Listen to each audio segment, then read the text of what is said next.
ದೇವರ ಕಾಣಿಕೆ ಹುಂಡಿಗೆ ಕಾಣಿಕೆ ಹಾಕಿ ತುಂಬಾ ಹಣವಂತರು ಚಿನ್ನ ಬೆಳ್ಳಿನೂ ಹಾಕಿ ದೇವ್ರೇ ಇನ್ನೂ ಚೆನ್ನಾಗಿಟ್ಟಿರಪ್ಪ ಅಂತ ಬೇಡ್ಕೊಳ್ತಾರೆ.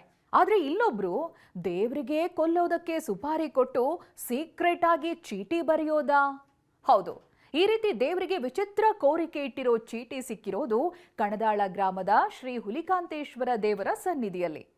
ದೇವರ ಹುಂಡಿಲಿರೋ ಚೀಟಿ ನೋಡಿ ಕುತೂಹಲದಿಂದ ಹುಂಡಿ ಎಣಿಕೆ ಮಾಡ್ತಾ ಇದ್ದ ಸಿಬ್ಬಂದಿ ಚೀಟಿ ತೆರೆದು ನೋಡಿದಾಗ ದೇವ್ರೇ ನನ್ನ ಕಷ್ಟ ದೂರ ಮಾಡೋ, ನನ್ನ ಅತ್ತೆನ ಸಾಯಿಸ್ಬಿಡು ಅಂತ ಬೇಡಿಕೆ ಇಟ್ಟಿರೋದು ಗೊತ್ತಾಗುತ್ತೆ.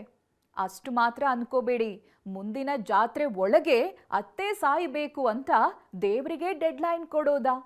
ಸಾಮಾನ್ಯವಾಗಿ ಸ್ಕೂಲ್ ಕಾಲೇಜ್ಗೆ ಹೋಗೋರು ದೇವ್ರೇ ಎಕ್ಸಾಮ್ನಲ್ಲಿ ಪಾಸ್ ಮಾಡ್ಸಪ್ಪ, ಒಳ್ಳೆ ಮಾರ್ಕ್ಸ್ ಕೊಡ್ಸಪ್ಪ ಅಂತ ಕೇಳ್ಕೊಳ್ತಾರೆ. ಹಾಗೆ ಆ ರೀತಿ ಚೀಟಿ ಬರೆದು ಹುಂಡಿಗೆ ಹಾಕ್ತಾರೆ. ಇದನ್ನ ಒಂದು ಸ್ಟ್ರಾಂಗ್ ಮ್ಯಾನಿಫೆಸ್ಟೇಷನ್ ಅಂತ ಹೇಳ್ಕೊಳ್ಳಬಹುದು. ಆದ್ರೆ ಇದೇನಪ್ಪ, ಮನೇಲಿರೋ ಅತ್ತೇನ ಮೇಲಕ್ಕೆ ಕರೆಸ್ಕೋ ದೇವ್ರೆ ಅಂತೆ ಚೀಟಿ ಬರೆಯೋದಾ? ಇದನ್ನ ನೋಡಿದ ಜನ ಪಾಪ ಸೊಸೆ ಅದೆಷ್ಟು ಕಷ್ಟ ಅನುಭವಿಸಿದ್ದಾಳೋ ಅಂತಂದ್ರೆ, ಇನ್ನು ಕೆಲವರು ಏನಾದರೂ ಆಗ್ಲಿ ಅತ್ತೆ ಸಾವು ಬಯಸೋದು ತಪ್ಪಲ್ವಾ ಅಂತಿದ್ದಾರೆ. ಮತ್ತು ಕೆಲವರು ಸಾವು ನೋವು ಯಾರನ್ನ ಕೇಳಿ ಅಥವಾ ಯಾರ ಕೋರಿಕೆಯಿಂದ ಬರೋದಲ್ಲ ಬಿಡಿ ಅಂತ ಕಾಮೆಂಟ್ ಮಾಡ್ತಿದ್ದಾರೆ. ಈ ಹಿಂದೊಮ್ಮೆ ನಾನು ಇಷ್ಟಪಟ್ಟ ಹುಡುಗನ ಜೊತೆ ನನ್ನ ಮದ್ವೆ ಮಾಡಿಸು ದೇವ್ರೆ ಅಂತ ಬರೆದು ದೇವರ ಹುಂಡಿಗೆ ಹಾಕಿರೋ ಚೀಟಿ ಎಲ್ಲರ ಹುಬ್ಬೇರುವಂತೆ ಮಾಡಿತ್ತು.